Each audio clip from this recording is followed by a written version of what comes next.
Les séismes industriels sont des accidents fréquents. On l'a vu hier avec la filière textile ou sidérurgique en France. On le voit aujourd'hui avec les déboires d'Alcatel-Lucent ou avec Areva, sans parler des difficultés du programme militaire d'Airbus Industrie. Risque technologique, risque de perte de contrôle, risque de déclassement brutal du modèle d'affaires. Les triomphes peuvent vite se muer en fiasco. L'industrie automobile allemande le sait bien d'ailleurs. Et ce n'est pas un hasard si le gouvernement allemand a placé à Bruxelles l'ancien président du Bade-Wurtemberg, siège de Daimler, au poste de commissaire à l'économie numérique. Même si les industriels de l'automobile allemand surfent aujourd'hui sur une vague de succès, ils savent aussi que la chaîne de valeur du secteur est sur le point d'être revue de fond en comble. Avec l'irruption de la Google Car notamment, leur grande crainte, c'est de voir l'industrie automobile et ses 750 000 salariés relégués en ateliers de montage, pendant que les géants de la Silicon Valley capteraient l'essentiel de la valeur ajoutée.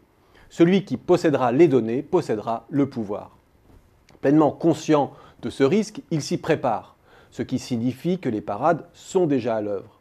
Le défi n'en est pas moins de taille. Parmi les 50 plus grands groupes technologiques, 6 seulement sont européens. Il s'agit donc d'une course-poursuite. Une course-poursuite où, faute d'avoir les GAFA, les Google, Amazon, Facebook européens, de grandes plateformes numériques d'échelle planétaire donc, tout l'enjeu est de trouver sa place dans le B2B de pointe. Et rien ne dit que ce repositionnement est compatible avec les périmètres actuels des groupes. Il est très probable que cette reconfiguration s'accompagnera d'une redéfinition profonde des contours, d'une redistribution des actifs et de la construction de nouvelles alliances à échelle mondiale. Face à cet enjeu majeur, le fait de posséder des positions acquises et des grands groupes intégrés ne protège pas de tout et peut même s'avérer être un talon d'Achille et relever du triomphe trompeur et éphémère.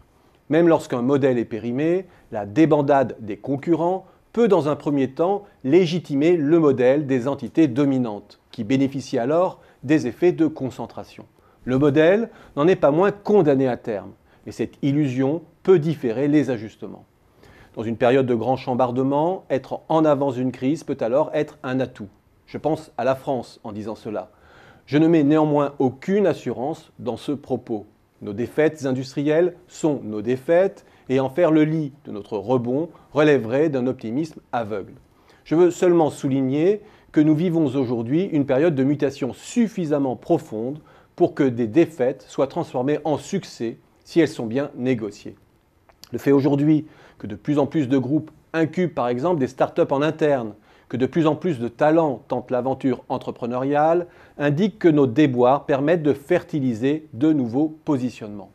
Et précisément dans les activités B2B à fort contenu intellectuel qui irrigueront les chaînes de valeur mondiales. Le fait que les services périphériques à l'industrie connaissent une dynamique plus forte en France qu'en Allemagne est aussi un signe d'espoir. Le déclin de notre vieux modèle industrialiste ne se traduit pas seulement par une perte sèche de substances productives. Et c'est tout l'enjeu de la politique industrielle aujourd'hui.